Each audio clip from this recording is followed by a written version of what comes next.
Bureau report, DD news. तो G7 के सम्मेलन के मायने क्या हैं और किस तरीके से प्रधानमंत्री मोदी की मौजूदगी भारत के प्रतिनिधित्व को दर्शाती है और कितना खास हो जाता है अपने आप में ये मंच तमाम भू राजनीतिक चुनौतियों के बीच में, इस विषय पे हम करेंगे चर्चा। हमारे साथ में खास मेहमान जुड़े हुए, उनका परिचय आपसे कराते हैं। एम्बेसडर पिनाक रंजन चक्रवर्ती जी हैं, जो कि पूर्व सचिव पूर्वी क्षेत्र विदेश मंत्रालय में रहे। इसके अलावा प्रोफेसर राहुल मिश्रा जी हैं, जो school of international studies JNU से ताल्लुक़ रखते हैं। आप दोनों का बहुत बहुत स्वागत है। एम्बेसडर चक्रवर्ती, शुरुआत आपसे ही, क्योंकि सर जो इस वक्त दुनिया के हालात है, ख़ासतौर से संघर्षों को लेकर, ऊर्जा चुनौती को लेकर, G7 के मंच पर तमाम विकसित अर्थव्यवस्थाओं का बैठना और मौजूदा हालात के मद्देनज़र वैश्विक भलाई के लिए मंथन करना, क्या कुछ संभावना, उम्मीद बनती है इस मंच से?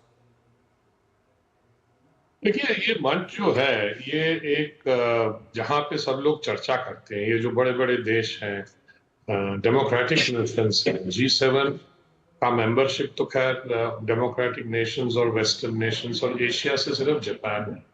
इंडिया तो इनवाइटेड मेंबर है, इनवाइटेड गेस्ट। क्यों हम इंडिया को इनवाइट कर रहे हैं? क्योंकि इंडिया का इन्फ्लुएंस है।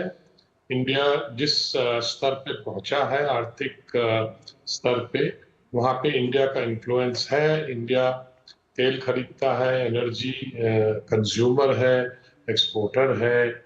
इंडिया के पास टेक्नोलॉजी के कई साधन हैं। इस सारी चीजों को देखकर ये इंडिया को इनवाइट किया है, क्योंकि इंडिया इसमें भागीदारी से, देखिए, यहाँ पे कोई ट्रीटी या एग्रीमेंट साइन नहीं होता है, ये डिस्कशन होता है। और क्योंकि ये और एक अंडरस्टैंडिंग मतलब क्रिएट करने की कोशिश होती है कि हमारे जो विश्व स्तर पर जो हमारे जो जो प्रॉब्लम्स हैं, जो समस्याएं हैं, उसको किस तरह से हम अप्रोच करेंगे और किस तरह से उसको हम लोग सोल्यूशन निकालेंगे। इसका मतलब ये नहीं है कि जो मिस्टर प्रेसिडेंट ट्रम्प है वो जो कर रहे हैं उस पे सब G7 उनके साथ है, ऐसी बात नहीं है। वो अपना अपना भी मतलब जो है इंटरेस्ट देखेंगे। पर ऐसा है कि कई चीजें हैं, इकोनॉमिक इश्यूज है, जो एनर्जी इशू है वो ग्लोबल है। कि ये जो ईरान में जो युद्ध चालू किया इन्होंने, अब तो शायद कोई समझौता हो रहा है, कि उससे बहुत फर्क पड़ गया है, सब देशों पे फर्क पड़ा है। इकोनॉमिक डाउनटर्न हुआ है, वो सारे देश जो, और पर्टिकुलरली ग्लोबल साउथ के जो देश हैं, उनको बहुत फर्क पड़ा है। और इंडिया उनकी बातें इस प्लेटफॉर्म पे रखता है, क्योंकि इंडिया एक प्रतिनिधित्व करता है जी ग्लोबल साउथ का। तो ये सारी चीजें मिला के इंडिया का एक वॉइस है, रोल है। वहां पे जो भी समझौता होगा, मतलब लिखित तो नहीं होता है, पर समझौता एक स्टेटमेंट शायद निकलेगा, पर कोई ऐसा एग्रीमेंट तो नहीं होता है, पर एक समझौता होता है कि ठीक है, हम अपनी नेशनल पॉलिसीज, इकोनॉमिक एस्पेक्ट्स को देखते हुए ये करेंगे या वो करेंगे, 2 3 4 जो कदम है वो हम लेंगे। अब कई कई आपने आपके रिपोर्ट्स में वो सब बताए गए हैं, सप्लाई चेन्स है, बहुत कुछ है, तो इस बातें होती हैं, तो ये इसीलिए ये महत्वपूर्ण है। जी प्रोफेसर राहुल मिश्रा जी, क्योंकि जो बात एम्बेसडर चक्रवर्ती कह रहे हैं बहुत महत्वपूर्ण है, क्योंकि कोई ऐसा बाध्यकारी कोई समझौता नहीं होगा, कोई डिक्लेरेशन इस प्रकार का नहीं होगा जो कोई बाध्यकारी हो, लेकिन फिर भी वैश्विक समस्याओं के मद्देनज़र राष्ट्रीय हितों को ध्यान रखते हुए जो चैलेंजेस हैं उस पर एक कंसेंसस बनाने की एक बड़ी कोशिश होती है। उस दिशा में ये डिस्कशंस एक तरीके से आगे बढ़ते हैं।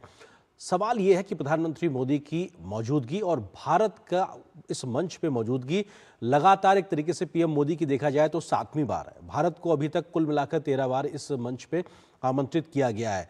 भारत की बढ़ती वैश्विक साख कहा जाए, समस्याओं के समाधान में सहयोगी एक मित्र देश के तौर पे भारत की भूमिका को कहा जाए, किस नज़रिए से समझा जाए? जब दुनिया के बड़े देश मंथन कर रहे हैं तो भारत के बिना ये मंथन अधूरा दिखाई पड़ता है। क्या एक बड़ा संदेश ये भी निकलता है यहाँ से भारत की मौजूदगी का?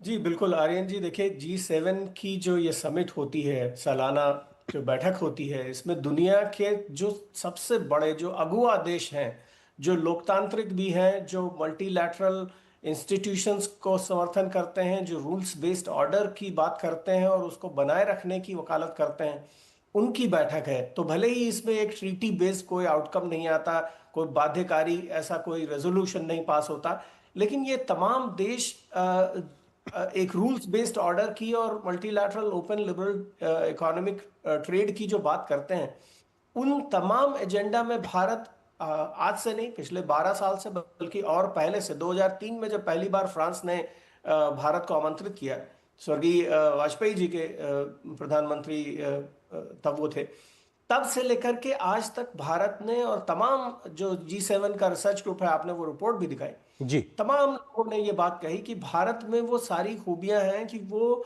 एक जो रूल्स बेस्ड ऑर्डर है, जो मल्टीलैटरल इंस्टीट्यूशंस को सपोर्ट करने की, लोकतंत्र को सपोर्ट करने की जो भारत की क्षमता है, और साथ ही साथ ग्लोबल साउथ के जो मुद्दे हैं, वो देश जो कमजोर हैं, जो आर्थिक तौर से या जलवायु परिवर्तन से जूझ रहे हैं, उनकी बात कौन रखेगा। आज भारत ने इतने वर्षों में, और हम देख रहे हैं कि 2019 से लगातार प्रधानमंत्री मोदी ने ये बात कही है कि दुनिया के तमाम वो छोटे आइलैंड स्टेट्स हों या लैंडलॉक्ड कंट्रीज हों, उनकी बात रखने, खाद्य सुरक्षा को लेकर के, जलवायु परिवर्तन को लेकर के, आर्थिक जो उनकी समस्याएं हैं उनको लेकर के, तमाम ऐसे मुद्दे अपने स्वार्थ के लिए नहीं बल्कि ग्लोबल साउथ के और विश्व व्यवस्था को बनाए रखने के लिए बातें कही। और इसीलिए ये कंसिस्टेंसी दिखती है कि हर बार G7 में ऑब्जर्वर नेशन के तौर पे या आउटरीच पार्टनर के या गेस्ट नेशन जो भी आप कहें, उसके तौर पे भारत को लगातार बुलाया जा रहा है। और अंदर खाने ये भी चर्चा लगातार हो रही है कि अब समय आ गया कि भारत को G7 का सदस्य बनाया जाए। सदस्य बनने में कोई बड़ी बात नहीं, क्योंकि इसके कोई टेंजिबल गेन्स नहीं है, लेकिन बड़ी बात यह है कि भारत के जो नॉर्मेटिव, जो भारत की एक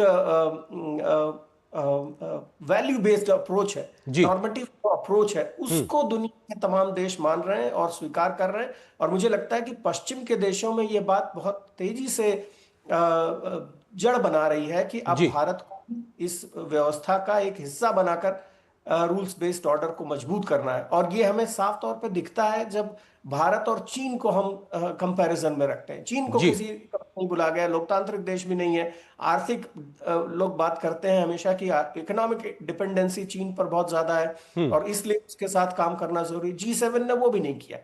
तो बहुत ही मजबूत तरीके से भारत ने अपनी बात पिछले बहुत सारे समिट्स में रखी है, और शायद इसीलिए भारत की मौजूदगी को दुनिया गंभीरता से लेती है और प्रधानमंत्री मोदी के द्वारा रखी गई बातों का एक समाधान होता है कहीं ना कहीं जो समस्याएं हैं उसको लेकर।